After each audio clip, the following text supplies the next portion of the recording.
Malgré le fait que Santa Fe ait été le premier crossover de la famille Hyundai, il s'est avéré extrêmement réussi et est resté sur la chaîne de montage pendant 12 ans.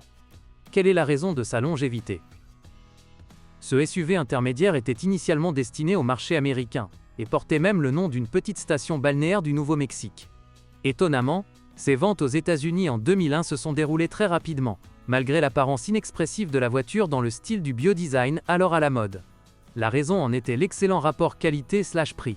Eh bien, pour les Américains, tout est clair. Pour eux, le gain matériel est l'essentiel. Qu'en est-il des Européens et des Ukrainiens? Ils ont également apprécié la combinaison optimale de prix, de qualité et d'équipement. À cette époque, pas comme aujourd'hui, un crossover coréen à traction intégrale richement équipé coûtait à peu près le même prix qu'une petite voiture européenne. C'est tout le secret du succès.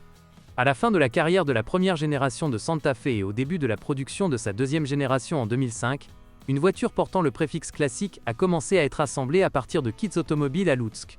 Si chez les concessionnaires ukrainiens, le crossover coréen était vendu avec des 4 essences de 2,0, 136 chevaux, et 2,4 litres, 150 chevaux, ainsi qu'avec un V6 de 2,7 litres, 170 chevaux, alors la spécification de Lutsk comprenait un turbodiesel de 2,7 litres, 112 chevaux, et un 6 essence de 2,7 litres, 173 chevaux. De plus, les versions diesel peuvent être à traction avant ou à traction intégrale. Le crossover doté du produit phare V6 était livré uniquement avec une transmission 4x4 et une transmission automatique. À propos, les variantes diesel étaient également équipées d'une transmission automatique moyennant des frais supplémentaires, et nominalement, le Santa Fe Classic CRDI était équipé d'une transmission manuelle à 5 vitesses. Sur le marché ukrainien, il existe des Hyundai Santa Fe, importés de pays européens et d'autres continents. Toutefois, la majorité des exemplaires sont assemblés en coréen et en ukrainien, achetés neufs en Ukraine. Il est préférable de les acheter, malgré les plaintes concernant la mauvaise qualité de l'assemblage et du montage des éléments intérieurs des voitures de Lutsk. Les versions les plus simples étaient initialement équipées de la climatisation, d'accessoires électriques, vitres et rétroviseurs, d'une direction assistée et d'un verrouillage centralisé. Il existe de nombreux exemplaires, avec intérieur en cuir et transmission automatique. Les voitures ukrainiennes avaient 6 niveaux de performance fixe. Le premier, avec un turbo-diesel de 2,0 litres et une traction avant, était équipé d'une climatisation, d'un ABS et d'accessoires électriques, mais n'avait pas d'airbag. Mais ils étaient dans d'autres versions. Les versions restantes, 4 des 6 niveaux de finition, sont déjà à transmission intégrale, avec un moteur diesel de 2,0 litres ou un V6 essence de 2,7 litres, avec des jantes en alliage.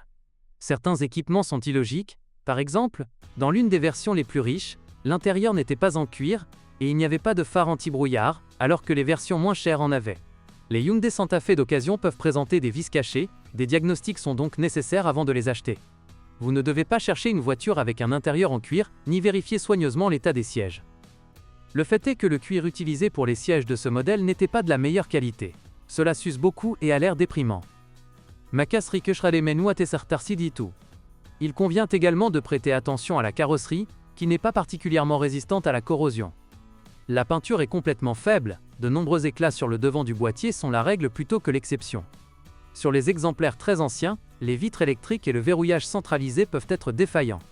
Les ampoules des éclairages extérieurs et intérieurs grillent souvent. Les moteurs, 4 de 2 litres, 136 chevaux, et de 2,4 litres, 150 chevaux, sont fiables.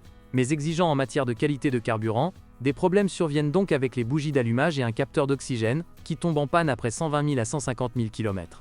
La courroie de distribution doit également être remplacée après 60 000 km. Un dépassement peut conduire à une rencontre des soupapes et des pistons. C'est vrai, cela arrive rarement. Mais après 100 000 km, un réglage des jeux dans le mécanisme de soupape est nécessaire. Sur les V6 sans prétention, l'huile est changée tous les 10 000 km, et après 50 000 km, la courroie de distribution. Mais l'arbre d'équilibrage est entraîné par une chaîne fiable. Les bougies d'allumage avec électrode en platine durent rarement plus de 50 000 km. Mais des bougies ordinaires peuvent être utilisées à la place. Pour remplacer les bougies d'allumage de la rive droite des cylindres, vous devez retirer le collecteur d'admission. Sinon les économies sur les bougies conduiront tôt ou tard au remplacement du module d'allumage. Les turbodiesels nécessitent un carburant de haute qualité afin que les injecteurs ne tombent pas en panne prématurément. La transmission manuelle à 5 vitesses commence à mal fonctionner avec le temps. Dans une automatique à 4 bandes, l'huile est changée tous les 90 000 km. Si cela n'est pas fait, la transmission automatique passera les vitesses plus fort, puis les embrayages grilleront. L'huile de la mécanique doit également être changée tous les 90 000 km, sinon les synchroniseurs s'useront rapidement. La suspension entièrement indépendante du Hyundai Santa Fe, même en tenant compte de nos routes, est très fiable. Les jantes de force et les bagues stabilisatrices résistent souvent à 50 000 km. Cependant, sur les véhicules assez fréquentés, il est nécessaire de changer presque complètement les éléments du châssis. Ce n'est pas bon marché. Mais les nouveaux dureront encore 150 000 km. Les moteurs sont dotés d'une durée de vie décente. Certes, le V6 essence nécessite un entretien régulier et assez fréquent, tous les 10 000 km. Le turbo diesel et le 6 se distinguent par leur fiabilité et leur durabilité, mais sont exigeants sur la qualité du carburant. Un kit d'embrayage suffit généralement pour 100 000 km. Après 150 000 km, la transmission automatique s'use. La suspension avant est à jante de force McPherson. Il n'y a pas de point faible dans le châssis, mais après 100 000 km, il faut le secouer complètement. La suspension arrière est indépendante et multibras. Il n'y a aucun problème pendant le fonctionnement. Ce n'est qu'après 150 000 km que tous les cylindres blocs et leviers doivent être remplacés. La corrosion n'atteint pas longtemps le métal du boîtier, mais des éclats apparaissent rapidement sur la peinture. La serrure de la porte arrière échoue souvent. Un transistor grillé peut provoquer une panne du moteur de chauffage.